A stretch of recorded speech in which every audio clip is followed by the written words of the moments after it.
West Bengal diploma first year স্টুডেন্টদের জন্য BSCI এডুঅপ নিয়ে এসেছে 2022-এর previous year MCQ question solution, obviously with explanation সহ। এমসিকিউকে কী আবার এক্সপ্লেন করব, জানতে হলে সাথে থাকো।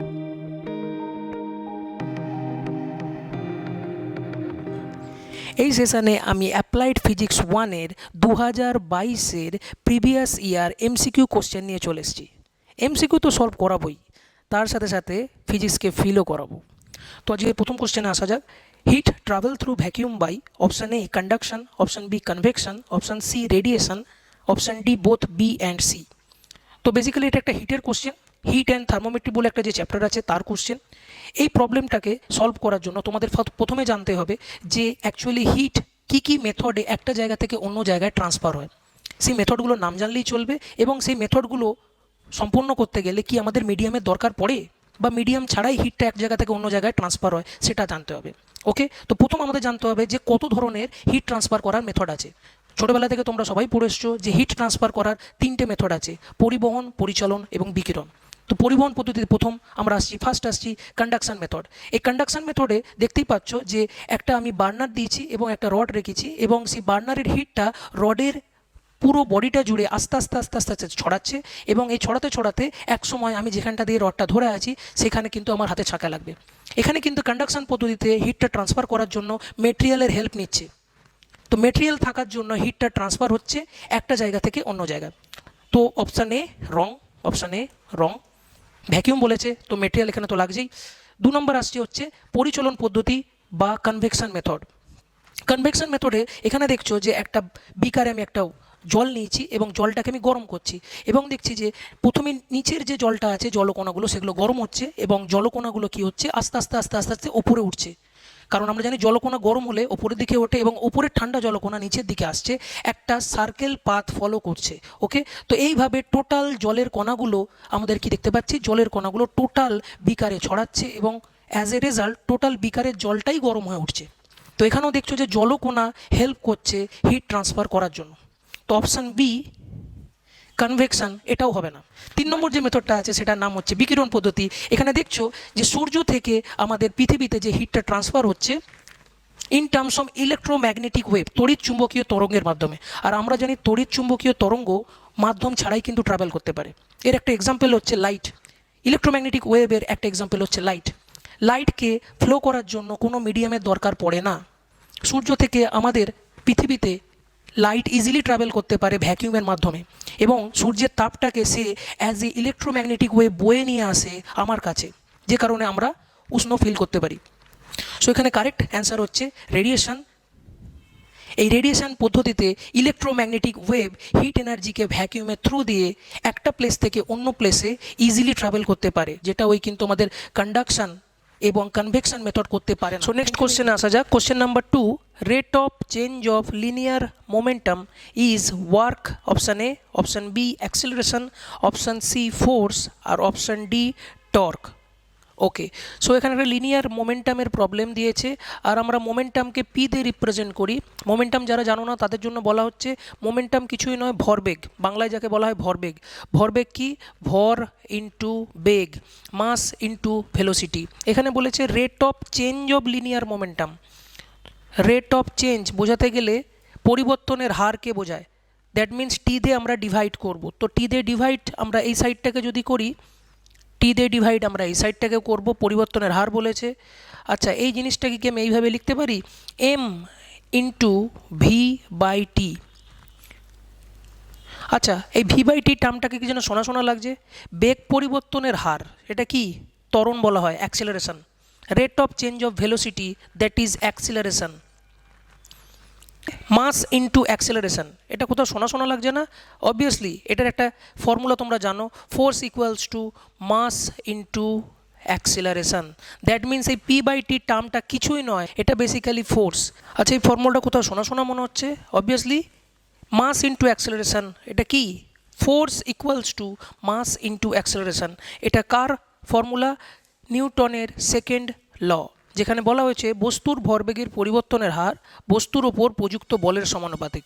তো তুমি যদি ওই নিউটনের সেকেন্ড লটা জানো তাহলে তো ডাইরেক্ট এত কিছু করার দরকার নেই, ডাইরেক্ট তুমি এর অ্যান্সার ফোর্স বলে দিতে পারবে। এক্সপ্লেনেশনটা নিচে দিয়ে দেওয়া হলো, তোমরা একবার পড়ে নেবে। ওকে, তো আমাদের এই কোশ্চেনটা সলভ হয়ে গেছে। নেক্সট কোশ্চেনে যাওয়া যাক। সো কোশ্চেন নাম্বার 3-তে আসা যাক। The rise of A liquid in a capillary tube depends on. আচ্ছা, ক্যাপিলারি টিউবের ভেতর দিয়ে যে লিকুইডের রাইজটা হয় সেটা কার কার উপর ডিপেন্ড করছে বলছি। Option A the material, option B the length, option C the outer radius, or option D the inner radius of the tube. Okay, so এটা বেসিক্যালি একটা সারফেস টেনশনের একটা ছোট্ট এমসিকিউ দিয়েছে। সারফেস টেনশনের ভেতরে তোমাদের একটা ছোট পোর্শন থাকে যেখানে থাকে একটা ক্যাপিলারি অ্যাকশন। আমাদের দু ধরনের লিকুইডেতে ফোর্স দেখতে আমরা পাই, একটা হচ্ছে কোহিশন ফোর্স, একটাকে বলা হচ্ছে অ্যাডিশন ফোর্স। এই দুটোর মিলিত প্রভাবের জন্য ক্যাপিলারি টিউব বা সরু কৈশিক নলের মধ্যে দিয়ে একটা লিকুইডের আপওয়ার্ডস ডিরেকশানে একটা লিকুইড ফ্লো করার টেন্ডেন্সি থাকে। এই জিনিসটাকে সহজে বুঝতে গেলে আমরা একটা এক্সাম্পল নিয়ে নিচ্ছি। এখানে দেখতেই পাচ্ছ একটা গ্লাস থেকে অন্য গ্লাসে লিকুইডটা কত ইজিলি ট্রান্সফার হচ্ছে। এটা হচ্ছে গ্র্যাভিটেশনের বিরুদ্ধে কিন্তু এটা কাজ করছে। একটা জায়গা থেকে অন্য জায়গায় লিকুইডটা সরু সরু ওই যে তোমার কৈশিক নলগুলো আছে সেটা দিয়ে একটা জায়গা থেকে অন্য জায়গায় কিন্তু ট্রান্সফার হচ্ছে। এই পিকুলিয়ার ধরনের ফ্লোটা সব লিকুইডের জন্য কিন্তু সমান হয় না। যেমন যার একটা এক্সাম্পল আমি এখানে দিচ্ছি, আমি যদি কাঁচ দণ্ডের মধ্যে যদি আমি এখানে কিন্তু একটা জল নিয়েছি, সেই জলটা দেখতে পাচ্ছি ওপর দিকে উঠছে, ওপর দিকে মুভমেন্ট হয়েছে। যেখানে আমি যদি পারদ রেখেছি সেখানে পারদটা নিচের দিকে কাঁচের নল বেয়ে নিচের দিকে চলে গেছে। তো এই ধরনের পিকুলিয়ার ফ্লোটা বেসিক্যালি এই ক্যাপিলারি অ্যাকশনের জন্যই হয়। আর মনে রাখবে ক্যাপিলারি অ্যাকশন কার কার মিলিত প্রভাব, কোহেশন ফোর্স আর অ্যাডিশন ফোর্স, এই দুটোর মিলিত প্রভাবের জন্যই এই ধরনের পিকুলিয়ার ধরনের লিকুইডের ফ্লো দেখা। সো এখানে যে লিকুইডের আপওয়ার্ড মুভমেন্টটা হচ্ছে এটা কার জন্য হচ্ছে, এটা জানার জন্য তোমাদের একটা বেসিক ফর্মুলা লাগবে ক্যাপিলারি অ্যাকশনের। এই যে রাইজ অফ লিকুইডটা কত হবে, কত হাইটে উঠবে, that is H = 2s cos θ by r rho জি, যেখানে s হচ্ছে সারফেস টেনশন, রো হচ্ছে ডেন্সিটি অফ লিকুইড আর থিটা হচ্ছে কন্ট্যাক্ট অ্যাঙ্গেল। ওকে, তো এখানে আমরা দেখতে পাচ্ছি অপশন আমাদের কি ছিল, দ্য মেটেরিয়াল। মেটেরিয়ালের উপর কি ডিপেন্ড করে, হ্যাঁ অবভিয়াসলি কন্ট্যাক্ট অ্যাঙ্গেল যখনই আমাদের ডিপেন্ড করছে তখনও কিন্তু মেটেরিয়ালটা কি টাইপের সেটার উপর ডিপেন্ড করবে। সেটা যদি পোরাস মেটেরিয়াল হয়, ফাঁপা মেটেরিয়াল হয় তার উপরও ডিপেন্ড করবে। সেটা যদি গ্লাসের হয় টিউব তার উপর ডিপেন্ড করবে। সেটা যদি স্টিল টিউব হয় তার উপরও ডিপেন্ড করবে। সো এখানে মেটেরিয়াল উপর তো ডিপেন্ড করছেই। আচ্ছা, এখানে দেখছি অনেকগুলো অপশান এখানে রাইট আছে। যেমন সেকেন্ড অপশানটা অপশান দিয়েছে দ্য লেন্থ। লেন্থ বলেছে যে টিউবের কতটা হাইট আছে। কেন আমি ধরো এখানে একটা ছোট টিউব নিয়েছি এই হাইট পর্যন্ত, কিন্তু লিকুইডের রাইজ এখানে এই টিউবকে ছাপিয়ে চলে যাবে, যে কারণে এই টিউবের লেন্থটাও কিন্তু বেসিক্যালি একটা ডিপেন্ড করে আছে। 3 নম্বর বলেছে আউটার রেডিয়াস। আচ্ছা, পাইপটা কত আউটার রেডিয়াস হবে, পাইপটা কত বাইরে থেকে মোটা হবে, সেটা কি বেসিক্যালি এই ক্যাপিলারি অ্যাকশনের উপর ডিপেন্ড করছে? না, এখানে ইনার রেডিয়াসের ওপর ডিপেন্ড করে, আউটার রেডিয়াসের সঙ্গে কোনো সম্পর্ক নেই। পাইপটা এত মোটা হোক না কেন, পাইপের ভেতরের ইনার রেডিয়াস কতটা মোটা আছে সেটা কিন্তু ডিপেন্ড করে। তো বেসিক্যালি এইটা রং। আর ইনার রেডিয়াস তো আমি অলরেডি বললাম, ভেতরের পাইপটা কত সরু হবে তার ওপর কিন্তু এই ক্যাপিলারি অ্যাকশনটা কিন্তু ডিপেন্ড করে। যত কিন্তু সরু থাকবে তত উপরের দিকে ওঠার চান্স কিন্তু থেকে যাবে। ওকে, তো এখানে কোশ্চেনটা একটু ভুল দিয়েছে। এখানে the rise of liquid in a capillary tube depends on বলে দিয়েছে, এটা বলা উচিত ছিল ডাজ নট ডিপেন্ডস। তো এখানে অপশান বেসিক্যালি তিনটেই রাইট, এ বি সি। অপশান ডিটা এখানে আছে কাটা। তো তোমাদের যদি এই ধরনের প্রবলেম যদি এক্সামে দিয়ে দেয়, তুমি কি করবে, অনেকে কি করে একখানা অপশান প্রথমেরটা দেখলো যে না মেটেরিয়ালটা হবে তাহলে মেটেরিয়ালটা টিক মেরে চলে আসে। না, অ্যাকচুয়ালি তোমরা সবকটা অপশান পড়ে পড়ে দেখবে। তোমার যখন মনে হচ্ছে যে একের বেশি যদি অপশান এখানে কারেক্ট থাকে, তুমি সেটাকে জাস্টিফাই করবে, তুমি লিখবে। তুমি তোমাদের বন্ধুদের মতো একটা অপশান টিক মারতে হয় বলে টিক মেরে চলে আসবে না। তোমরা কি করবে, অপশানগুলোকে ভালো করে পড়বে। যদি একের বেশি অপশান তোমাদের ঠিক থাকে, পাশে জাস্টিফিকেশান দেবে যে কেন ঠিক। এই জন্যেই এবার থেকে এমসিকিউগুলোকে এক্সপ্লেনেশন করার জন্য তোমাদেরকে সুযোগ দিয়েছে। তোমরা এই জিনিসটাকে ভালো করে করো। এমসিকিউ যদি সলভ করে যাও, তোমরা অটোমেটিক এখানে তুমি বলতে পারো বড় কোশ্চেনও তোমাদের হিসাব মতো কিন্তু সলভ হয়ে যাবে। ওকে, নেক্সট কোশ্চেনে আসা যাক। Question number 4, the internal energy of an ideal gas depends on. Ideal গ্যাসের যে ইন্টারনাল অভ্যন্তরীণ যে শক্তিটা থাকে সেটা কার কার জিনিসের ওপর ডিপেন্ডস করছে। আচ্ছা, অপশান এ বলেছে pressure, option B volume, option C temperature, option D size of molecules. আচ্ছা, অপশানগুলো দেখে মনে হতে পারে সবকটাই তো হতে পারে, কারণ ইন্টারনাল এনার্জি এর মধ্যে অনেকগুলোর ওপরই ডিপেন্ড করে আছে, কিন্তু এখানে একটু মনে রাখতে হবে এখানে মেনশান করে দিয়েছে তোমাদের আইডিয়াল গ্যাস। আইডিয়াল গ্যাসের ক্ষেত্রে কিন্তু এই জিনিসগুলো অতটাও সেইভাবে কার্যকর নয়। এই জিনিসটাকে বুঝতে গেলে তোমাদের প্রথমে জানতে হবে ডিসঅর্ডারনেস বা এন্ট্রপি জিনিসটা কি। আমরা যখন কোনো সিস্টেমের মধ্যে হিট ইনজেক্ট করি, আমি যদি এর ভেতরে হিট ইনজেক্ট করি তাহলে কি হবে, সিস্টেমের মধ্যে থাকা যে কণাগুলো আছে, মলিকুলসগুলো আছে, সেগুলো কি করতে থাকবে, এদের ডিসঅর্ডারনেস আরও বেড়ে যাবে, এরা ছটফট করতে শুরু করবে, চারিদিকে দেওয়ালের সাইডে ধাক্কা মারতে শুরু করবে। এখানে যদি আমি টেম্পারেচার আস্তে আস্তে আস্তে কমাই কি হবে, এরা আস্তে আস্তে শান্ত হয়ে যাবে। বাট এখানে আইডিয়াল গ্যাসের জন্য যে ইন্টারমলিকিউলার এই যে কণাগুলো আছে, এদের যে কলিশন হচ্ছে, এগুলোকে আমরা ধরি যে কলিশন হয় না, বা কলিশন হলেও সেগুলো কিন্তু পারফেক্টলি এলাস্টিক ধরনের হয়। মানে এখানে কিন্তু মোমেন্টাম এবং কাইনেটিক এনার্জি বোথ কনস্ট্যান্ট থেকে যায়, মানে ভেতরে কোনো সিস্টেমের লসই হচ্ছে না। এই ধরনের সিস্টেমে আমরা ডাইরেক্টলি এটা থেকে অ্যান্সার বলে দিতে পারি pressure, volume, size of molecules কোনোভাবে ম্যাটার করে না।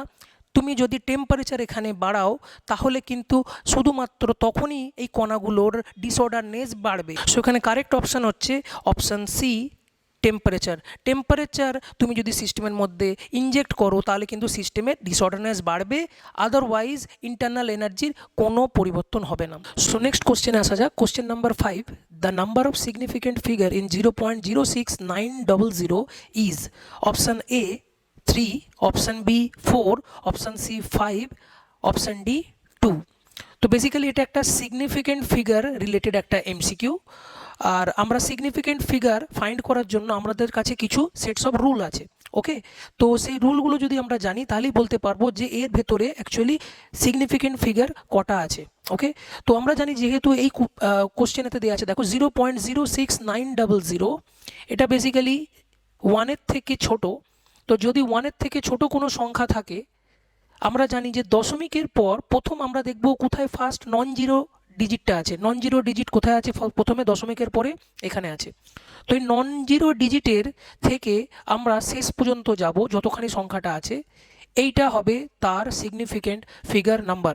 দ্যাট মিন্স এখানে কত আছে, 1 2 3 4। দ্যাট মিন্স এখানে সিগনিফিকেন্ট ফিগার এইটার জন্য হবে হচ্ছে অ্যান্সার 4।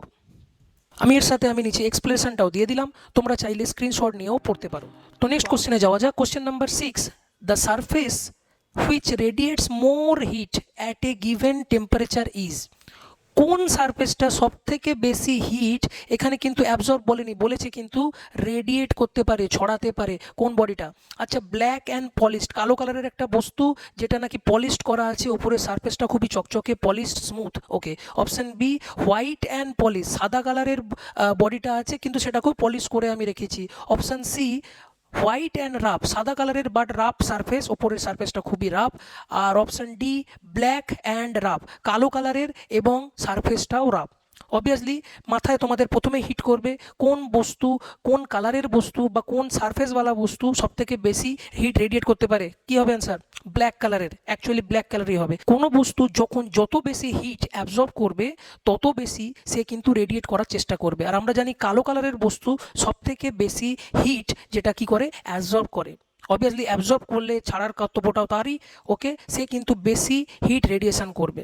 তো এখান থেকে আমরা আপাতত বুঝতে পারলাম যে এই অপশানের যে ব্ল্যাক আছে আর এটাই ব্ল্যাক আছে, এই দুটো অপশানের মধ্যে রাইট হবে। আচ্ছা, এখানে পলিশড আছে আর একটা আছে আনপলিশড বা রাফ সারফেস। আচ্ছা, কার সারফেস এরিয়া বেশি একটু বলতে পারবে, কার সারফেস এরিয়া বেশি, পলিশডের সারফেস এরিয়া বেশি না রাফের সারফেস এরিয়া বেশি? অবভিয়াসলি রাফ কোনো সারফেসের সারফেস এরিয়া অনেক বেশি থাকে, আর আমরা জানি সারফেস এরিয়া যার যত বেশি সে তাড়াতাড়ি তত বেশি হিট সে রেডিয়েট করতে পারবে। তো এখানে বেসিক্যালি পলিশড অপশানটা হবে না, black and rough, this is the correct answer. আমি নিচে তোমাদের এখানে এক্সপ্লেনেশনও দিয়ে দিলাম, একবার দেখে নেবে, এখানে সুন্দরভাবে এখানে কিন্তু বোঝানো আছে, তো তোমরা এখানে স্ক্রিনশটও নিতে পারো। তো নেক্সট কোশ্চেন আসা যাক। Question number 7, the ratio of terminal velocities of two drop of radius বলে দিয়েছে আর এবং r/2। অপশান বলে দিয়েছে এ হচ্ছে অপশান 2, অপশান বি হচ্ছে 1, option C half, option D 4। তো এখানে আমি দুটো ড্রপ নিচ্ছি, ওয়াটার ড্রপ মনে করে নিতে পারো। তো দুটো ওয়াটার ড্রপকে যদি আমি কোনো ভিসকাস মিডিয়ামের মধ্যে ছেড়ে দিই, একজনের রেডিয়াস হচ্ছে আর আর অন্যজনের হচ্ছে r/2, তাহলে তাদের টার্মিনাল যে ভেলোসিটি তাতে কত চেঞ্জেস আসবে এবং সেটার রেশিও কত হবে, তাদের ডিভাইড করলে সেই রেশিও ভ্যালুটা কত বেরোবে। আমরা টার্মিনাল ভেলোসিটির সাথে রেডিয়াসের একটা সম্পর্ক জানি, that is terminal velocity VT is directly proportional to the square of the radius, square of the radius. তো প্রথমটা ড্রপলেটের জন্য যদি VT1 ধরে নিই, that means VT1 is directly proportional to the r square. আর সেকেন্ড ড্রপের জন্য যদি টার্মিনাল ভেলোসিটি VT2 ধরে নিই, অবভিয়াসলি এখানে আমাদের রেডিয়াস হচ্ছে r/2, তো এখানেও কিন্তু directly proportional to the square of the radius. তো এখানে r/2 রেডিয়াস, তো তার স্কোয়ার। সো এখানে চেয়েছে কি দ্য রেশিও অফ টার্মিনাল ভেলোসিটিস, দুজনের ভাগ চেয়েছে। তো আমরা লিখতে পারি so VT1 divided by VT2, আমরা কি এটা লিখতে পারি, ওপরে লিখছি আর স্কোয়ার, নিচে লিখছি r/2 এর হোল স্কোয়ার। এটাকে জাস্ট একটু সিম্পলিফাই করব, ওপরে তো আর স্কোয়ার আছেই, নিচে আছে কি r²/4, যেটা চেঞ্জ হয়ে যাবে কেটে গিয়ে এই 1/4 এখানে নিচে টার্মটা আছে, ওপরে গেলে হয়ে যাবে 4। So that is the ratio must be option D 4। আমি এক্সপ্লেনেশনটা নিচে দিয়ে দিলাম, তোমরা এখান থেকে স্ক্রিনশট নিয়েও পড়তে পারো। সো নেক্সট কোশ্চেন আসা যাক, কোশ্চেন নাম্বার 8। এখানে দেখতে পাচ্ছ ইয়ং মডুলাস থেকে দিয়েছে। Young modulus is the property of কার। ইয়ং মডুলাসটা কার মধ্যে দেখা যায়? Option A solid, option B solid এবং কি বলেছে লিকুইড, অপশান সি বলেছে লিকুইড এবং গ্যাস, এবং অপশান ডি সবার মধ্যেই সলিড, লিকুইড এবং গ্যাস। আমি একটা রডের এক্সাম্পল নিলাম। আমি কোনো বস্তুর ওপরে দুভাবে ফোর্স অ্যাপ্লাই করতে পারি।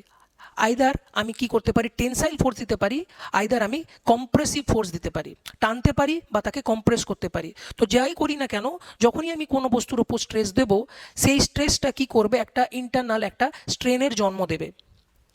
অবভিয়াসলি ইয়ং মডুলাসে এটাই বলে গেছে। ইয়ং মডুলাস কি পাশে লেখা আছে দেখতে পাচ্ছ, Young modulus E equals to stress by strain. তো basically the ratio of stress and strain is known as Young modulus. Okay, তো এখানে বলেছে ইয়ং মডুলাসটা কার প্রপার্টি। এখানে আমি একটা সলিড বস্তু নিয়েছি, তো এখানে ইজিলি তুমি বলতে পারো সলিড তো হবেই হবে। ওকে, আচ্ছা লিকুইডের ক্ষেত্রে কি এটা হয় কি, আমি যদি ওর মধ্যে আমি স্ট্রেস দিই, এখানে কিন্তু স্ট্রেন জন্মায়, কিন্তু এইভাবে কি আমি ডাইরেক্ট কিন্তু ক্যালকুলেট করতে পারবো force by area, small L by capital L, এখানে change in length by original length, এখানে তো লেন্থ মাপারই কোনো অপশান নেই।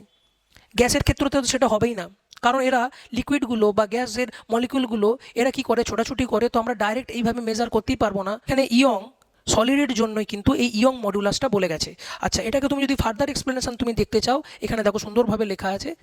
ইয়ং মডুলাস বেসিক্যালি কি করা হয়, অনলি ফর সলিডের জন্যই করা হয়, লিকুইড এবং গ্যাসের জন্য কোনোভাবেই আমরা ইয়ং মডুলাস বের করতে পারবো না। এই ইয়ং মডুলাসের ভ্যালুটা কিসের উপর ডিপেন্ড করে, যদি ধরো ইয়ং মডুলাসটা কোনো মেটেরিয়ালের বেশি হয়, তাহলে মেটেরিয়ালটা ইলাস্টিক হবে, আর যদি ইয়ং মডুলাসের ভ্যালুটা যদি কম হয়, সেই মেটেরিয়ালটা ডাকটাইল হবে।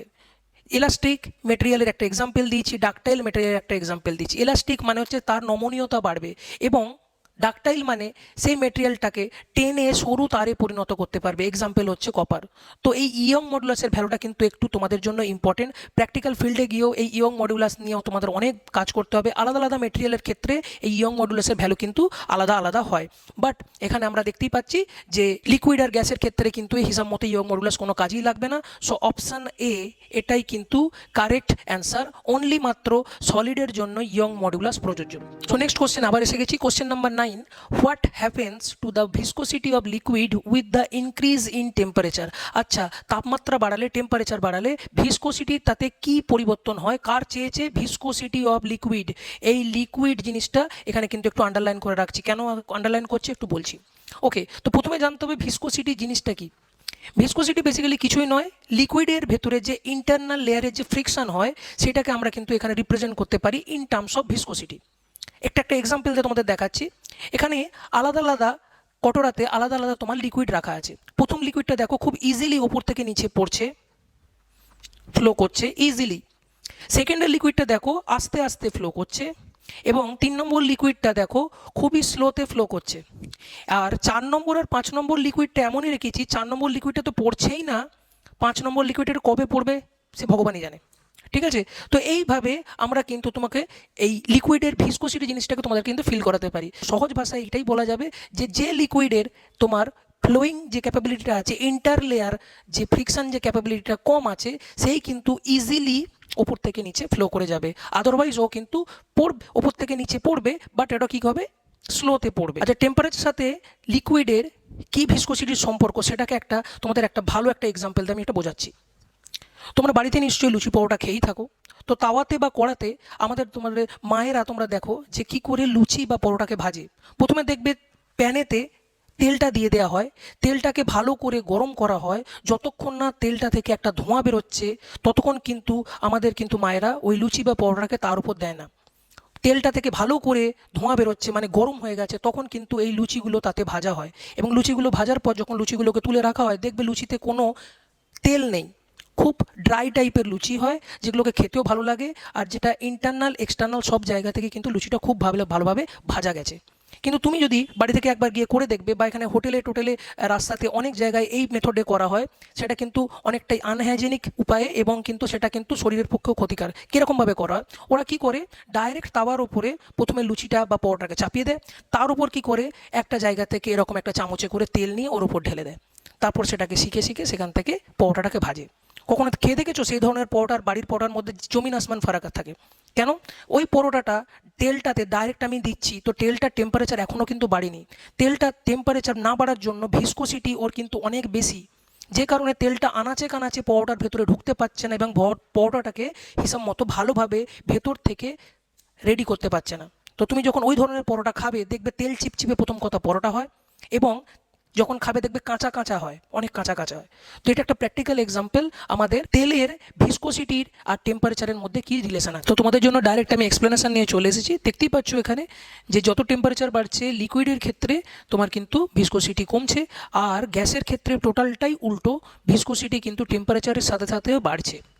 ওকে, টেম্পারেচার যত বাড়ছে গ্যাসেরটা তত বাড়ছে। তো কোশ্চেনে প্রথমে দেখবে যে কার দিয়েছে, লিকুইডের দিয়েছে না গ্যাসের দিয়েছে। লিকুইডের হলে টেম্পারেচারের সাথে সাথে ইনভার্সলি প্রপোর্শনাল, তুমি বলতে পারো ইনভার্সলি প্রপোর্শনাল, আর গ্যাসের ক্ষেত্রে কিন্তু ডাইরেক্টলি প্রপোর্শনাল, মানে যত টেম্পারেচার বাড়বে তত কিন্তু গ্যাসের ভিসকোসিটিও বাড়বে।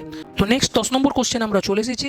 মোমেন্ট অফ ইনার্সিয়া অফ এ হলো sphere about an Axis passing through the centre. তো একটা হলো স্ফিয়ার নিয়েছি, ফাঁপা একটা স্ফিয়ার, তার সেন্টার অ্যাক্সিসের রেসপেক্টে মোমেন্ট অফ ইনার্সিয়া কত। এই ধরনের কোশ্চেনকে সলভ করার জন্য প্রথমে জানতে হবে তোমাকে মোমেন্ট অফ ইনার্সিয়া কি। মোমেন্ট অফ ইনার্সিয়া কিছুই নয়, এটা ডিটারমাইন করে the torque needed for a desired angular acceleration about a rotational axis. Okay, এটার একটা প্র্যাকটিক্যাল আমি একটা এক্সাম্পল দেখাচ্ছি। আমাদের দু ধরনের এখানে দেখতে পাচ্ছ এয়ারক্রাফট আছে। প্রথমে একটা হচ্ছে একটা কমব্যাট এয়ারক্রাফট, ফাইটার জেট বলতে পারো, আর একটা সিভিল এয়ারক্রাফট, যেখান দিয়ে কিন্তু আমাদের নর্মাল যে প্লেনগুলো থাকে সেইগুলো আছে। দুটোর মধ্যে পার্থক্য তুমি যদি দেখো ভালো করে বুঝতে পারবে ডানার লেন্থটা দেখে। কমব্যাট এয়ারক্রাফটকে যখন তখন কিন্তু ঘুরতে হতে পারে, শার্প টার্ন নিতে হতে পারে, বাট সিভিল এয়ারক্রাফটে সেরকম কোনো দরকার পড়ে না। তো তার সিভিল এয়ারক্রাফটের যে ধাঁচাটা আছে দেখতেই পাচ্ছ একটু আলাদা কমব্যাট এয়ারক্রাফটের থেকে। তো এইটা একটা নর্মাল একটা একদম এক্সাম্পল দিলাম, তোমাদের জন্য এক্সপ্লেনেশনও নিয়ে চলে এসেছি। এই ধরনের কোশ্চেনকে সলভ করার জন্য একটু তোমাকে মেমোরাইজ করে যেতে হবে। এখানে বলেছে যদি সলিড স্পিয়ার বলতো, তাহলে সলিড স্পিয়ারে হলে অ্যান্সার হতো I equals to moment of inertia equals to 2/5 mr square. যদি সেটা হলো স্পিয়ার বলতো বা থিন স্ফেরিক্যাল সেল বলতো, একই জিনিস, তার অ্যান্সার হচ্ছে I equals to 2/3 mr square. তো এখানে অপশান বিটা হচ্ছে কারেক্ট অ্যান্সার। এই ধরনের প্রবলেমগুলোকে এইভাবে মেমোরাইজ করে গেলে পরীক্ষার হলে অনেক কম টাইমে তোমার কিন্তু এমসিকিউটা সলভ হয়ে যাবে। সো নেক্সট কোশ্চেন আমি চলে এসেছি, question number 11। What is the momentum of a 10,000 kg truck whose velocity is 20 metre per second? Option A B C D বলা আছে। তো এটা বেসিক্যালি একটা প্রবলেম দিয়েছে, ছোট্ট একটা ম্যাথ, মোমেন্টামের প্রবলেম। মোমেন্টাম আগেই আমি অলরেডি বলেছি তোমাদেরকে প্রিভিয়াস যে এমসিকিউ কোশ্চেনগুলোতে, তাও একবার আমি একটা বলছি মোমেন্টাম কি। এটাকে ফিল করার জন্য এইখানে একটা ক্লিপ দেখাচ্ছি, সেই ক্লিপটা একবার দেখো। এখানে একটা লোক অ্যাথলিট কি করছে, তোমার অনেক দূর থেকে এসে রানিং নিচ্ছে, অনেক দূর থেকে রানিং নেওয়ার পর সে ছুটছে, দেখো কত দূর থেকে সে রানিং নিচ্ছে, ছুটছে, দেন সে লাফ মারছে।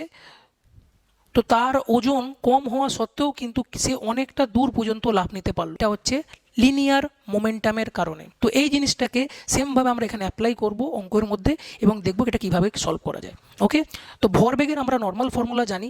ভরবেগ কি? Momentum P equals to M V, ভর ইন্টু বেগ, বুঝতেই পারছো। তো এখানে ভর কত আছে? 1000 কেজি, এসআই ইউনিটে দেওয়া আছে। ওকে, ভেলোসিটি কত আছে 20 মিটার পার সেকেন্ড, এটাও এসআই ইউনিটে আছে, তো কোনো চেঞ্জ করার দরকার পড়ছে না। এই জায়গাগুলো একটু ভালো করে দেখে নেবে এসআই ইউনিটে দেওয়া আছে কিনা। তো যদি এটাকে সলভ করি তাহলে কত হচ্ছে, অপশান হওয়া উচিত এটা কেজি মিটার পার সেকেন্ড। তো আমরা অপশানে যাচ্ছি, দেখি কোনটা অপশানটা এর সঙ্গে মিলছে। তো 2 into 10 to the power 5 kg meter per second, this is the correct option. Okay, so question number 12, angular speed of second hand of a clock, ঘড়ির যে সেকেন্ডের কাঁটাটা থাকে তার অ্যাঙ্গুলার স্পিড কত, কৌণিক বেগ কত। অপশানে π/3 র্যাড পার সেকেন্ড, দেখছো এখানে ভালো করে অপশানগুলো দেখো, এখানে কিন্তু র্যাড পার সেকেন্ডে আছে। Okay, option B 2π rad per second, option C π/1800 rad per second এবং option D π/30 rad per second. তো এটা একটা formula wise math, just formula put করব এবং কিন্তু আমরা কিন্তু এর অ্যান্সার পেয়ে যাব। তো এই ধরনের কোশ্চেনকে সলভ করার জন্য তোমাকে জানতে হবে যে ঘড়িতে কটা কাঁটা থাকে, 3টে কাঁটা থাকে, 3টে কাঁটার কিন্তু অ্যাঙ্গুলার স্পিড আলাদা আলাদা হয়। একটু যদি ভালো করে খেয়াল করে দেখো, ঘন্টার কাঁটা, মিনিটের কাঁটা এবং সেকেন্ডের কাঁটা 3টে কিন্তু একই স্পিডে ঘুরছে না, তার কিন্তু অ্যাঙ্গুলার স্পিড একটু আলাদা আছে। কার কত সেটা আমরা কিন্তু এখানে প্রবলেম করে দেখাবো। নর্মাল আমাদের অ্যাঙ্গুলার স্পিডের ফর্মুলা হচ্ছে omega equals to angular displacement theta by time. তো আমাকে একটু বলো যে সেকেন্ডের কাঁটাটা এক পাক ঘুরলে কত রেডিয়ান ঘোরে, 2π রেডিয়ান, 360 ডিগ্রি ঘুরলে 2π রেডিয়ান হয়, সবাই জানে। এবার ওই এক পাক ঘুরতে গেলে টোটাল ওর কত সময় লাগে, সেকেন্ডের কাঁটার কত সময় লাগে, অবভিয়াসলি 60 সেকেন্ড। তো জাস্ট একটু কাটাকুটি করব,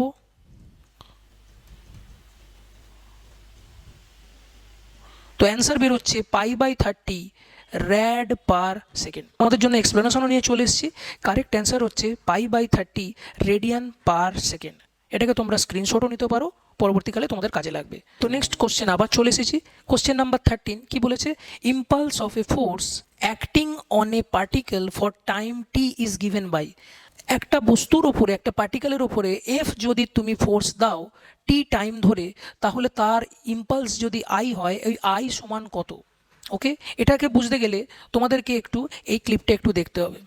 সুপারম্যান দেখছো ভিলেনকে হালকা একটা ঘুষি মারলো, আর ও কী করলো, খুবই কম সময়ের মধ্যে ভিলেন দেখো কোথায় গিয়ে পড়ছে। একটু ভালো করে খেয়াল করে দেখো, সুপারম্যানের হাতের সাথে ভিলেনের বডির যে কন্ট্যাক্ট টাইম, সেই টাইমটা খুবই কম, কিন্তু এতটা এনার্জি দিয়ে ও মারছে, এতটা ফোর্স ও অ্যাপ্লাই করছে যে ওই অল্প টাইমেতেই সেই টোটাল ফোর্সটা ওর শরীরে কিন্তু ও দিয়ে দিচ্ছে, এবং যে কারণে কন্ট্যাক্ট টাইম কম থাকা সত্ত্বেও অনেক দূরে গিয়ে পড়ছে। তো বেসিক্যালি এখানে আমরা এই থিওরিটাকেই কাজে লাগাবো প্রবলেমটাকে সলভ করার জন্য। ইম্পালসের একটা জেনারেল ফর্মুলা আছে, I equals to F into del T. এখানে ডেল টি বোঝানো হয়েছে যে ছোট্ট অল্প টাইমে যদি তুমি একটা হিউজ ফোর্স তুমি অ্যাপ্লাই করো কোনো পার্টিকেলের ওপরে, সে কিন্তু অনেক দূরে চলে যাবে। এই গ্রাফটা দেখলে তুমি বুঝতে পেরে যাবে যে ফর্মুলাটা কোথা থেকে এসেছে। যদি এক্স অ্যাক্সিসে টাইম নিই অ্যান্ড ওয়াই অ্যাক্সিসে যদি ফোর্স নিই, তাহলে এই যে কার্ভটা ক্রিয়েট করছে, এই যে এরিয়াটা ক্রিয়েট করলো, এই এরিয়াটাই হচ্ছে বেসিক্যালি ইম্পালস। তো নর্মাল আমরা ইম্পালসের ফর্মুলা বলতে পারবো force into time, force into time. Basically এই টাইমটা ভেরি স্মল হয়, ওই জন্য আমরা কখনো কখনো এফ ইন্টু ডেল টিও বলে থাকি। তো correct answer force into time, option A, I equals to F into T. তোমাদের জন্য আমি এখানে এক্সপ্লেনেশন নিয়ে চলে এসেছি, পারলে এটা স্ক্রিনশট করে রেখে দিতে পারো, পরে তোমাদের কাজে লাগবে। তো নেক্সট কোশ্চেন আবার চলে এসেছি, কোশ্চেন নাম্বার 14 কি বলছে, a liquid in a capillary tube will rise if the angle of contact is, বা এই ক্যাপিলারি টিউবের আগেই অঙ্ক করেছি, আবার এখানে দেখো একটা ছোট একটা এমসিকিউ দিয়ে দিয়েছে।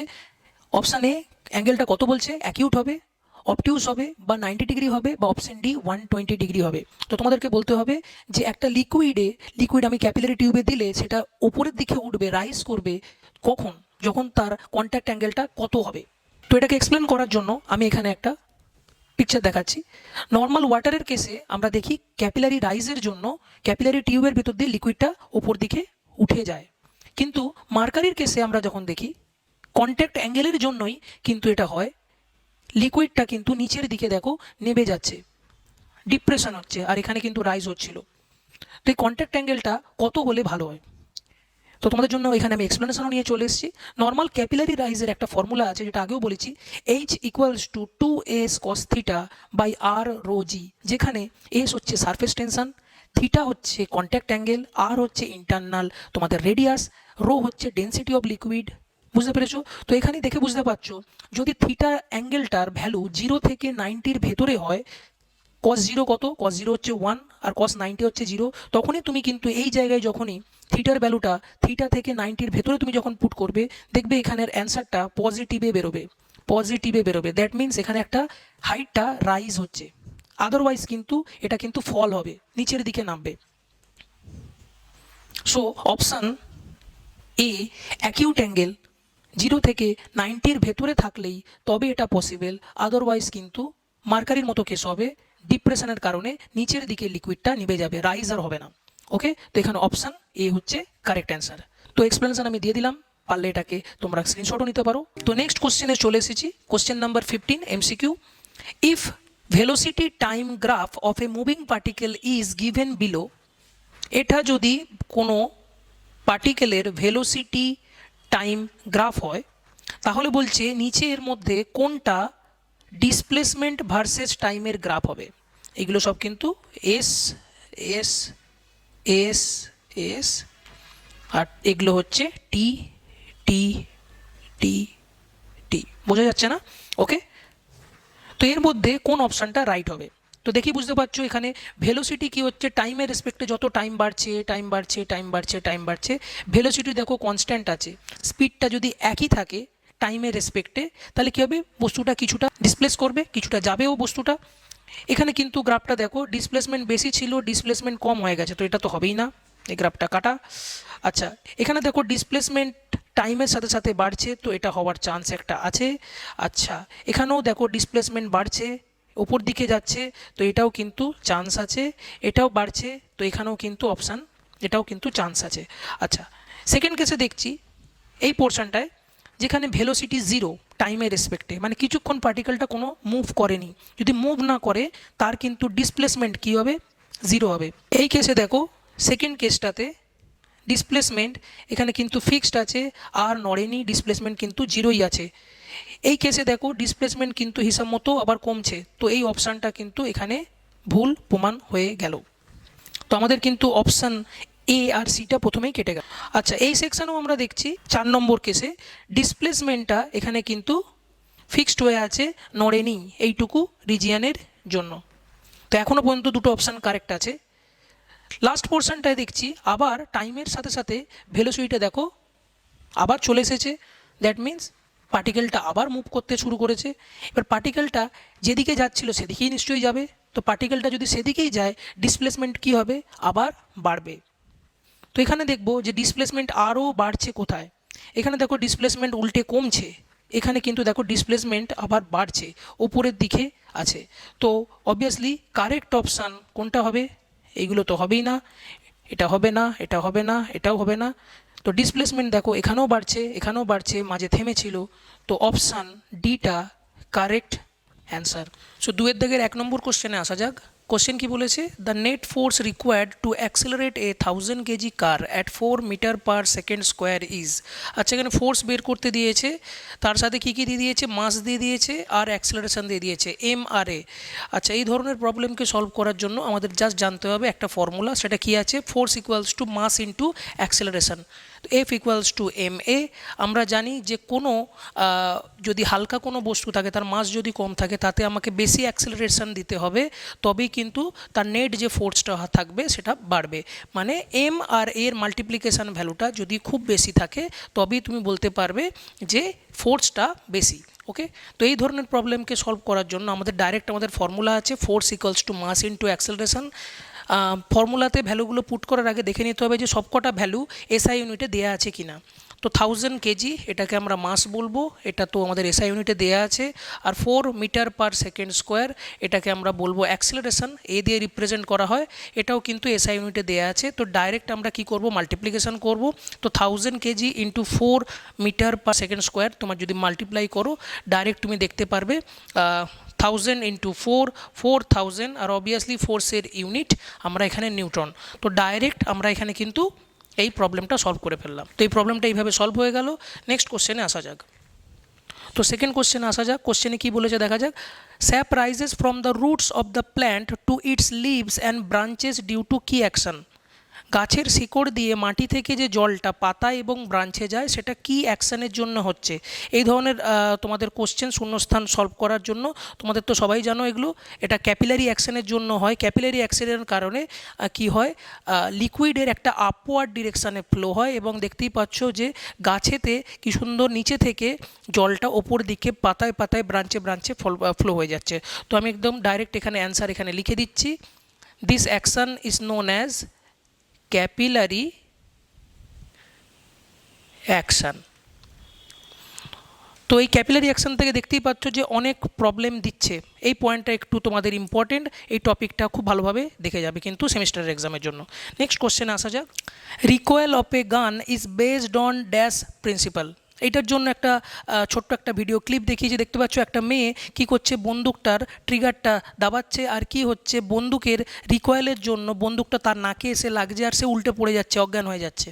এখানে কেউ মেয়েরা কিন্তু অফেন্ড হবে না, মেয়েদের দিয়ে এক্সাম্পল দিলাম, ছেলেরাও এরকম করে।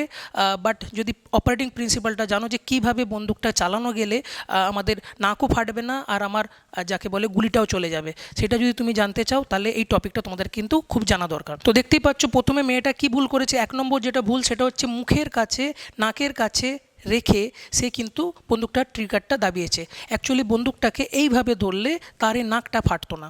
2 নম্বর হচ্ছে রিকয়েল অ্যাকশানটা হবে, বাট মেয়েটা জানতো না যে রিকয়েল জিনিসটা কি। রিকয়েল জিনিসটা অনেক দিন আগেই আমাদের নিউটন মহাশয় বলে গেছে।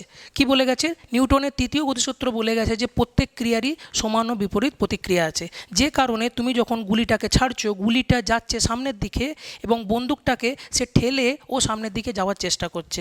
তো গুলিটা খুবই স্পিডে তুমি যাচ্ছে দেখতেই পাচ্ছ এবং বন্দুকটা তার কি করছে, অপোজিট ডিরেকশানে আসতে বাধ্য হবে। অবভিয়াসলি আমি যদি এখানে কাঁধের সাপোর্ট নিতাম বন্দুকটাকে রেস্ট করার জন্য তাহলে কিন্তু এই জিনিসটা হতো না। অনেক সময় তোমরা সিনেমাতে দেখেছো হিরোরা কি করছে, বন্দুকটাকে ঠিক কাঁধের এই কাছে একটা সাপোর্ট দিয়ে এইভাবে কিন্তু চালায়, যে কারণে কি হয়, একটা বাউন্সিং এফেক্ট ক্রিয়েট হয় আর তাতে আমার কি হয়, বডির কোনো পার্ট ড্যামেজও হয় না আর তো এইরকম উল্টে পড়েও যাব না। ওকে, তো মেয়েরা এটা একটু ভালো করে পড়বে, রিকয়েল অফ গান তোমাদেরই জন্য। তো অ্যান্সারটা হবে অবভিয়াসলি নিউটনের 3rd ল। তো নেক্সট কোশ্চেন আসা যাক। Question number 4, reciprocal of bulk modulus is known as dash. Bulk modulus থেকে প্রবলেম দিয়েছে, তোমাকে প্রথমে জানতে হবে যে বাল্ক মডুলাস কি। আচ্ছা, এটা ওই স্ট্রেস টেনের চ্যাপ্টার থেকে দিয়েছে। তো এই পার্টিকুলারই প্রবলেমটা সলভ করার জন্য আমরা একটা কিউব নিয়েছি। কিউবটাকে কি করছি, বাইরের থেকে দেখতেই পাচ্ছ del P del P del P, চারিদিক থেকে সারফেস বরাবর আমরা কি করছি, এর উপর একটা প্রেসার ক্রিয়েট করছি। তাহলে অবভিয়াসলি এখানে স্ট্রেস আর স্ট্রেন ক্রিয়েট হবে। তো আমরা জানি ডাইরেক্ট যদি বলতে পারি formula wise, bulk stress that is force per unit area, যেটাকে আমরা ডেল পি দিয়ে রিপ্রেজেন্ট করি, আর বাল্ক স্ট্রেন যেটাকে বলা হয় change in volume by original volume. তো এই স্ট্রেস আর স্ট্রেনের রেশিওটাকে যদি ডিভাইড করি তাহলে আমরা দেখতে পারবো del P divided by del V by V. এখানে একটা নেগেটিভ সাইন আমরা ইউজ করেছি, কারণ যত তুমি প্রেসার ক্রিয়েট করবে এই কিউবটার ওপর, কিউবটা কী হবে, আগের আর ফর্মে থাকবে না, আগের থেকে ছোট হয়ে যাবে, সেই কারণে এখানে আমরা কিন্তু নেগেটিভ সাইনটা ইউজ করেছি। তো এখানে তোমাদের বাল্ক মডুলাস কিন্তু চাইনি, এই বি এর ভ্যালু চাইনি, তোমাকে বলেছে এই বি এর উল্টোটা কি। বি এর উল্টোটাকে অ্যাকচুয়ালি বলা হয় কম্প্রেসিবিলিটি। 1/b এই টার্মটাকে অ্যাকচুয়ালি বলা হয় কম্প্রেসিবিলিটি, সেটা কিছুই নয়। উল্টে দাও ইকুয়েশনটাকে, তাহলে কী হয়ে যাবে, মাইনাস ওপরে চলে যাবে ডেল ভি বাই ভি, নিচে চলে আসবে ডেল পি। এটাকে অনেক বইয়েতে কে দিয়ে রিপ্রেজেন্ট করা হয়, ক্যাপিটাল কে। সো পার্টিকুলার এই অ্যান্সারটা, এই ফিল ইন দ্য ব্ল্যাঙ্কসটা কী হবে, কম্প্রেসিবিলিটি।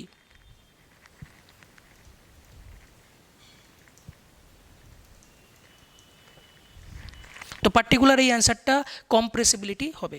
তো নেক্সট 5 নম্বর কোশ্চেনে চলে আসা যাক। কোশ্চেনে কি বলেছে, the terminal velocity attend by a spherical body, একটা স্ফেরিক্যাল বডি আছে, তার টার্মিনাল ভেলোসিটিটা is proportional to dash of radius, রেডিয়াসের সাথে কিভাবে প্রপোর্শনাল। পার্টিকুলারলি এই প্রবলেমটা সলভ করার জন্য তোমাদের স্টোকস থিওরেম জানতে হবে। স্টোকস থিওরেমে স্টোকের লতে বলাই আছে terminal velocity VT equals to 2r square ব্র্যাকেটের মধ্যে rho minus sigma into G divided by 9 eta. তুমি যদি এই ফর্মুলাটা দেখো, এখান থেকে ডাইরেক্ট তুমি বলতে পারো টার্মিনাল ভেলোসিটির সাথে রেডিয়াসের কি সম্পর্ক, দেখতেই পাচ্ছ VT is directly proportional to the square of the radius. তো এখানে কি হবে, অ্যান্সারটা এখানে স্কোয়ার হবে। খুবই ছোটো ছোটো প্রবলেম আছে, এইগুলোকে সলভ করা ইজি যদি তোমাদের ফর্মুলাটা মাথায় সেভ থাকে এক্সাম টাইমে। ওকে, তো নেক্সট প্রবলেমে আমি আবার আসছি। তো নেক্সট 6 নম্বর কোশ্চেনে চলে আসছি। কোশ্চেনে কি বলেছে, in isothermal process dash remain constant, isothermal প্রসেসে কি সবসময় কনস্ট্যান্ট থাকে, ধ্রুবক থাকে। এই ধরনের প্রবলেমকে সলভ করার জন্য আমি তোমাদের কাছে একটা সিস্টেম নিয়ে নিয়েছি। দেখতেই পাচ্ছ এই সিস্টেমে কি আছে, এখানে আমি প্রেসার আর ভলিউমকে কি করছি, চেঞ্জ করছি। যত প্রেসার বাড়াবো তত কি হবে, ভলিউম কমবে। বাট এখানে আমি টেম্পারেচারকে কখনোই চেঞ্জ করতে দিচ্ছি না, কনস্ট্যান্ট টেম্পারেচার। এই ধরনের প্রসেসটাকে বলা হয় আইসোথার্মাল প্রসেস। মানে যে সিস্টেমে তুমি প্রেসার আর ভলিউম তুমি চেঞ্জ করো, যাই খুশি করো না কেন, বাট টেম্পারেচারটা যদি ফিক্সড রাখো, কনস্ট্যান্ট রাখো, সেই সিস্টেমটাকে আমরা বলি আইসোথার্মাল প্রসেস। অবভিয়াসলি এখানে অ্যান্সারটা হবে টেম্পারেচার। এই ধরনের প্রবলেম যদি আরও অন্যভাবে আসতে পারে, কিভাবে দেখো, এখানে আইসোথার্মালের জায়গায়, এই আইসোথার্মালের জায়গায় এখানে আইসোবারিক প্রসেস বলে দিতে পারে। আইসোবারিকের ক্ষেত্রে কনস্ট্যান্ট প্রেসার আমরা ধরে নেব, মানে যাই হোক না কেন প্রেসারটা আলটিমেটলি কনস্ট্যান্ট থাকবে। যদি এখানে আইসোবারের বদলে আইসোহরিক প্রসেস বলা থাকে, সেখানে কিন্তু কনস্ট্যান্ট ভলিউম ধরে নেব। এবং আইসোথার্মালটা আমি অলরেডি বলেছি, আইসোথার্মালে অলওয়েজ তোমার ভেতরের যে টেম্পারেচারটা থাকে, সেই টেম্পারেচারের চেঞ্জটা অলওয়েজ জিরো হবে। এখানে ডেল ইউ দিয়ে টেম্পারেচারের চেঞ্জটাকে বোঝানো হচ্ছে, তো ডেল ইউটা ইজ ইকাল টু জিরো। যদি এখানে অ্যাডিয়াবেটিক প্রসেস বলে দিত, তো অবভিয়াসলি সেখানে কোনো হিটের ট্রান্সফারই হতো না, that means Q equals to zero. তো 4 ধরনের কোশ্চেন পসিবিলিটি আছে এখান থেকে আসার, isobaric, isochoric, isothermal and adiabatic. যেটা আসবে সেই অনুযায়ী তোমার কিন্তু এখানে অ্যান্সার আমি করে দিলাম। তো নেক্সট কোশ্চেন আসা যাক। কোশ্চেন নাম্বার 7 কি বলেছে, within elastic limit stress is proportional two strain. এটা কার সূত্র? অবভিয়াসলি এটা সবাই জানে, এটা একটা হুকের সূত্র। তো হুকের সূত্রতে কি বলা হয়েছে, বেসিক্যালি যে যত আমি স্ট্রেস বাড়াবো তার সাথে সাথে স্ট্রেন বাড়বে, বাট এটা কিন্তু প্রপোর্শনাল লিমিট পর্যন্তই ভ্যালিড। প্রপোর্শনাল লিমিট পর্যন্ত দেখো, লাইনটা দেখো স্ট্রেট লাইন আছে, মানে যত আমি স্ট্রেস বাড়াচ্ছি তত স্ট্রেন বাড়ছে। বাট ওটার পরে তুমি দেখতেই পাচ্ছ ইলাস্টিক লিমিটে যখন চলে যাচ্ছে, সেখানে কিন্তু স্ট্রেসের সাথে সাথে স্ট্রেনটা কিন্তু ডাইরেক্টলি প্রপোর্শনাল নয়, যে কারণে কার্ভটা বেন্ড হয়ে যাচ্ছে। এই স্ট্রেস স্ট্রেনের প্রবলেম তোমরা কিন্তু আগেও অনেক করেছো, পরেও অনেক করবে। খুবই ইম্পর্টেন্ট টপিক এই স্ট্রেস আর স্ট্রেন। যদি এই হুকের সূত্রটা বুঝে যাও, তাহলে কিন্তু এই টপিক রিলেটেড সমস্ত প্রবলেম তুমি সলভ করতে পারবে। তো এখানে অ্যান্সারটা কী হবে, কিছুই নয়, দ্যাট ইজ হুকের সূত্র বা হুকস ল। তো নেক্সট কোশ্চেনে আবার যাচ্ছি। নেক্সট কোশ্চেন নাম্বার 8 কি বলেছে, লিকুইড নাইট্রোজেনের টেম্পারেচার কি বলেছে, ইস যদি 77 কেলভিন হয়, তাহলে সেটা সেলসিয়াস স্কেলে কত হবে। তো এটা সবাই জানে। তো এটার জন্য সলভ করার জন্য আমাদের একটা চার্ট মনে রাখতে হয়, যে এখানে দেখো বলাই আছে সেন্টিগ্রেড স্কেলে যখন -273 ডিগ্রি সেলসিয়াস, তখন কেলভিনেতে আছে 0 ডিগ্রি কেলভিন। যদি এই চার্টটা তুমি জানো, তাহলে কিন্তু তুমি ইজিলি এই ধরনের প্রবলেমকে তুমি সলভ করতে পারবে। ছোটোবেলাও করেছো অনেক এইভাবে প্রবলেম। তো অ্যাকচুয়ালি হচ্ছেটা কি, যত কেলভিন আছে তত থেকে আমি -273 বাদ দিয়ে দেবো, তো আলটিমেটলি কিন্তু সেলসিয়াস স্কেলে অ্যান্সারটা পেয়ে যাব। তো অ্যান্সারটাকে আমি তোমাদের এখানে দেখাচ্ছি। তো প্রবলেমটা ভেরি ইজি। এখানে কি করছি, 0 ডিগ্রি সেলসিয়াস সমান 273 কেলভিন আমরা জানি। তো ডাইরেক্ট কি করছি, এটা মাইনাস করছি, 77 থেকে -273 ডিগ্রি যখনই বাদ দেবো, সেটা হয়ে যাচ্ছে -196 ডিগ্রি সেলসিয়াস। তো এই ধরনের প্রবলেমকে এইভাবে ডাইরেক্টলি মুখে মুখে তুমি কিন্তু করতে পারবে। এরপরে আমি কোশ্চেনে যাচ্ছি। কোশ্চেন নাম্বার 9 কি বলেছে, volume of water is at কি বলেছে 4 ডিগ্রি সেলসিয়াস। 4 ডিগ্রি সেলসিয়াসে তোমার জলের আয়তন কত। আচ্ছা, এই জলের একটা পিকুলিয়ার বিহেভিয়ার আছে, এইটাকে বোঝানোর জন্য আমি একটা গ্রাফ ইউজ করেছি। দেখো গ্রাফটাতে দেখেই বুঝতে পারছো, নর্মাল টেম্পারেচারে আমাদের ধরো 15 ডিগ্রি 20 ডিগ্রি নর্মাল আমাদের টেম্পারেচার আছে, সেইখানে ধরো আমাদের ভলিউম আছে এখানে। যত আমি টেম্পারেচারকে দেখো কমাচ্ছি, দেখতেই পাচ্ছ জলের যে কণাগুলো আছে সেগুলো আরও ঘন সন্নিবিষ্ট হচ্ছে, যে কারণে কি হচ্ছে, ভলিউমটা কমছে, কম্প্রেস হচ্ছে, অ্যাকচুয়ালি ভলিউমটা কমছে। 4 ডিগ্রি পর্যন্ত এর কিন্তু ভলিউম কমবে, বাট এই 0 থেকে 4 মানে এর ফার্দার যদি 4-এর আমি যদি নিচে যাই, 4-এর থেকে কমাই 3 ডিগ্রি সেলসিয়াস 2 ডিগ্রি সেলসিয়াস এরকম কমাতে থাকি, আপ টু 0 ডিগ্রি পর্যন্ত দেখতে পাচ্ছি এখানে দেখো আবার ভলিউমটা রাইজ করছে। এই ধরনের পিকুলিয়ার বিহেভিয়ার শুধুমাত্র জলের জন্যই দেখা যায়। এটাকে আমি এখানে এক্সপ্লেনও করে দিলাম, একবার তোমরা দেখে নিতে পারো। তো বেসিক্যালি তোমাদের এখানে চেয়েছে এই 4 ডিগ্রি সেলসিয়াসে জলের কতটা আয়তন হয়। এটা সবাই জানে, এর আয়তন হচ্ছে 1 লিটার। তো অ্যান্সার হবে 1 লিটার। তো 4 ডিগ্রি সেলসিয়াসে জলের ভলিউম কত আছে, 1 লিটার। এটা সবাই জানো, এটা একটু মুখস্থ করে রাখবে, হয়ে যাবে এটা। তো নেক্সট কোশ্চেন নাম্বার 10-এ আসছি। কি বলছে, SI unit of specific heat is কি। SI unit of specific heat, আপেক্ষিক তাপের এসআই ইউনিট কি। এটাকে জানতে গেলে তোমাদের প্রথমে জানতে হবে স্পেসিফিক হিট কাকে বলে। দেখো লেখাই আছে স্পেসিফিক হিট কি। স্পেসিফিক হিট কিছুই নয়, that is the heat required by the unit mass of a substance to raise the temperature by 1 degree or 1 kelvin. 1 degree temperature বা 1 কেলভিন টেম্পারেচার বাড়াতে গেলে একটা ইউনিট মাস সাবস্টেন্সের যতটা তোমার টেম্পারেচারের বা হিটের দরকার পড়ে। ওকে, তো এটার জন্য আমি এখানে একটা ছোট ডায়াগ্রাম ইউজ করেছি। তো স্পেসিফিক হিটের একটা ফর্মুলাও আছে। ফর্মুলাটা কি বলছে, C equals to Q by M into del T. Q এখানে কী দিয়ে প্রকাশ করা হয়, কিউ মানে অবভিয়াসলি এটা জুলে ভাবে প্রকাশ, মাসকে আমরা কেজি দিয়ে রিপ্রেজেন্ট করি, আর টেম্পারেচারের পরিবর্তনকে আমরা কেলভিন দিয়ে প্রকাশ করি। তো basically joule by KG into kelvin, যেটাকে আমরা ভালো করে তুমি এই কেজিটাকে যদি ওপরে তুলে যাও আর কেলভিনটাকে যদি ওপরে তুলে দাও, তাহলে কি হবে, joule KG to the power -1 kelvin to the power -1। তো এটার particularly SI unit of specific heat will be কি হবে, joule KG to the power -1 kelvin to the power -1। এইভাবেই কিন্তু আমরা এটাকে সলভ করতে পারি। তো নেক্সট কোশ্চেনে চলে এসেছি। কোশ্চেন নাম্বার 11 কি বলছে, দেখতে পাচ্ছ 1 newton force is equal to কত ডাইন। তো বেসিক্যালি এটা একটা ইউনিট কনভার্সনের প্রবলেম। আর নিউটন তোমরা জানো, নিউটন কার ইউনিট, নিউটন হচ্ছে ফোর্সের ইউনিট। সো ফোর্স আমরা ইজ ইকাল টু বলতে পারি, force is equal to mass into acceleration. এই ধরনের প্রবলেমগুলোকে খুব ইজিলিভাবে সলভ করা যায়। দেখো টেকনিকটা বুঝে নেবে, যে কোনো ধরনের কিন্তু ইউনিট কনভার্সন করতে পারবে। আচ্ছা, মাসের ইউনিট কি, মাসের এসআই ইউনিট হচ্ছে কেজি। আর অ্যাক্সিলারেশনের এসআই ইউনিট কি, অ্যাক্সিলারেশনের এসআই ইউনিট হচ্ছে মিটার পার সেকেন্ড স্কোয়ার। তো এই কেজি মিটার পার সেকেন্ড স্কোয়ারে টোটালটাকে যদি আমরা সিজিএস ইউনিটিতে কনভার্ট করে দিই, তাহলে কিন্তু আমরা ইকুইভ্যালেন্ট কত ডাইন হবে সেটা বলতে পারবো। তোমরা বলতে পারবে 1 কেজিকে যদি সিজিএসে নিয়ে যাই তাহলে কি হবে, 1 কেজি সমান কত গ্রাম, গ্রামে কনভার্ট করলে আমরা বলতে পারি 1 কেজি সমান 1000 গ্রাম। আচ্ছা, মিটারকে সিজিএস ইউনিটে নিয়ে গেলে কি করতে হবে, সেন্টিমিটার নিয়ে যেতে হবে। তাহলে মিটারকে সেন্টিমিটার নিয়ে যেতে গেলে কি করতে হবে, 1 মিটার সমান কত সেন্টিমিটার, অবভিয়াসলি 100 সেন্টিমিটার। আর সেকেন্ড তো সেকেন্ডই থাকে, এটাকে কোনো চেঞ্জ করার দরকার হয় না, কারণ সিজিএস ইউনিটিতে আর এসআই ইউনিটিতে সেকেন্ড কিন্তু অ্যাজ ইট ইজ থাকে। তো এই সিম্পল এই জিনিসটাকে ক্যালকুলেট করলে তুমি বলতেই পারবে, এখানে 3টে শূন্য, এদিকে 2টো শূন্য, তার মানে 1-এর পাশে 5খানা শূন্য হবে gram centimetre per second square. এই গ্রাম সেন্টিমিটার পার সেকেন্ড স্কোয়ারটাকে বেসিক্যালি কি বলা হচ্ছে, ডাইন। তো 10 টু দি পাওয়ার 5 আমি ডাইরেক্ট একবারে লিখে দিচ্ছি, আর বেশি লিখছি না, 10 টু দি পাওয়ার 5 ডাইন। তো এর অ্যান্সার হচ্ছে 1 newton is equal to 10 to the power 5 dyne. এই ধরনের প্রবলেমকে এইভাবে সব থেকে ইজি ওয়েতে সলভ করা যায়। তো নেক্সট কোশ্চেনে চলে এসেছি। কোশ্চেন নাম্বার 12 কি বলছে, 1 বিওটি ইউনিট ইকুয়ালস টু কত জুল। এই ধরনের প্রবলেমকে সলভ করার জন্য তোমাদের প্রথমে জানতে হবে বিওটি কি। আচ্ছা, তোমাদের বাড়িতে এই ধরনের মিটার তো তোমরা দেখেইছো, আমাদের এনার্জি মিটার বলা হয় এইগুলোকে।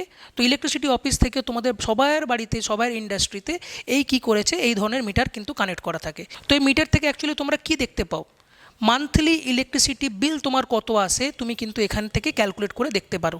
প্রিভিয়াস রিডিং আর কারেন্ট রিডিংকে তুমি যদি বাদ দাও সেখান থেকে তুমি অ্যাকচুয়াল কতটা তোমার এই মান্থে কতটা এনার্জি কনজামশন হচ্ছে তুমি কিন্তু এখান থেকে পেতে পারো। তো এই 1 BOT বেসিক্যালি কিছুই নয়, এখানে হচ্ছে 1 kWh সমান। বিওটির ফুল ফর্ম হচ্ছে বোর্ড অফ ট্রেড ইউনিট। তো তোমাদের জন্য আমি এক্সপ্লেনেশনও নিয়ে চলে এসেছি। এক্সপ্লেনেশনে দেখতেই পাচ্ছ এই 1 BOT বেসিক্যালি কিছুই নয়, 1 kWh সমান। আর এই 1 kWh থেকে আমি যদি জুলেতে কনভার্ট করে দিই তাহলে কিন্তু আমাদের এই ফিল ইন দ্য ব্ল্যাঙ্কসটা কিন্তু সলভ হয়ে যাবে। তাহলে 1 kWh এই জিনিসটাকে আমরা কি করে রিপ্রেস করতে পারি?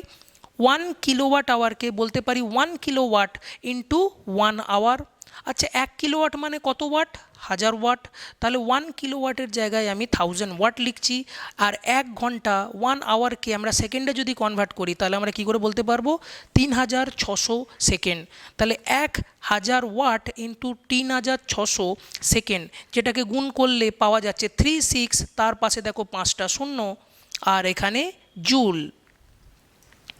এটাকে শর্টে আমরা লিখতে পারি 3.6 ইন্টু 10⁶ জুল। তো ডাইরেক্ট তোমরা বলতে পারো 1 BOTকে ডাইরেক্ট যদি জুলে প্রকাশ করো কত হয়? 3.6 ইন্টু 10⁶ জুল। এই প্রবলেমগুলোকে এইভাবে কিন্তু খুব ইজিলি ওয়েতে সলভ করা যায়।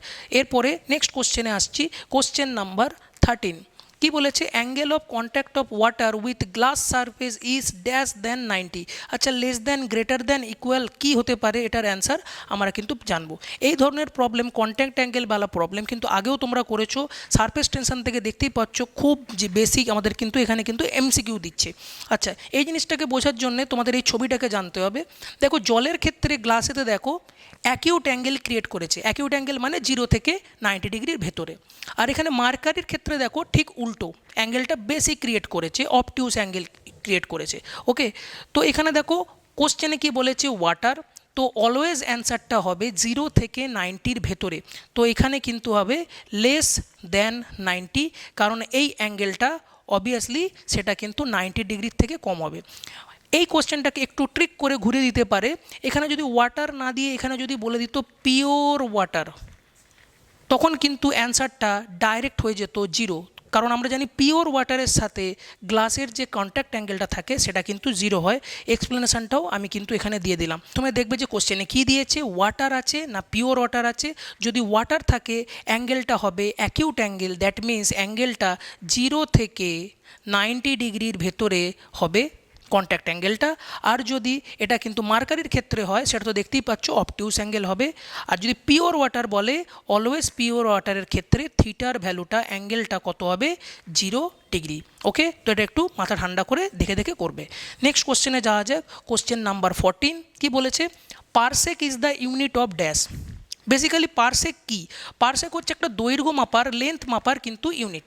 তো দৈর্ঘ্য মাপার আমাদের সবথেকে ছোট ইউনিট কী হতে পারে? Centimetre, millimetre. ওর থেকে যদি বেশি মাপতে চাই মিটার, ওর থেকে বেশি মাপতে গেলে কিলোমিটার, এর থেকেও বড় জিনিস মাপতে গেলে আমরা কিন্তু মেজার করি লাইট ইয়ার বা আলোকবর্ষ দিয়ে।